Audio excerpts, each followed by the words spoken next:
Hey family, Dad here. Hope you're having a great day. On this video, just wanted to share my girlfriend and I's weekend getaway, kind of the breakdown of cost. So my girlfriend and I went away for the weekend to the Olympic National Park. We have a bunch of kids in our homes.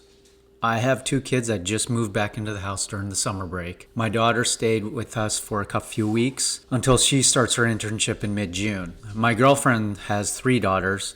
Two of them are living at her house. One is graduating high school in June, and we thought it'd be a great time just to get away for the weekend. It was just time to have a little quiet time and get away from the kids' chaos. We've been looking for a weekend where we could get away, and we kind of targeted the first weekend of June, which worked best as it was before the graduations and moving my daughter down to Southern California weekends. We wanted to do something outdoorsy.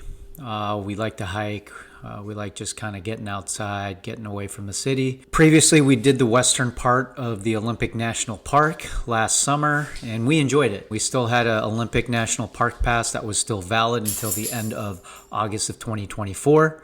So we decided to just do the other parts of the Olympic National Park that we didn't see this go around. So we checked out kind of Hurricane Ridge, and we checked out Cape Flattery for this getaway. So on that Friday, we left around 10 o'clock. It approximately took us 2 hours, 2.5, 2:45 to get out there to Hurricane Ridge parking area. The first hour was great. It was just normal, highway speeds, and then after that, it just became a slow drive. It's essentially Highway 101 if you look on a map.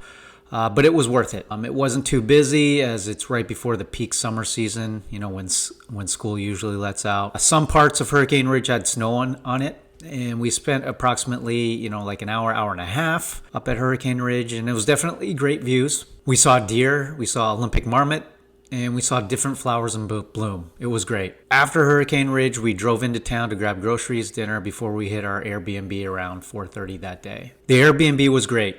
It was no Wi-Fi, no cell service, no cable. It was perfect. It was a nice little cabin next to a fenced-in area of bison. It included a two-day-old bison.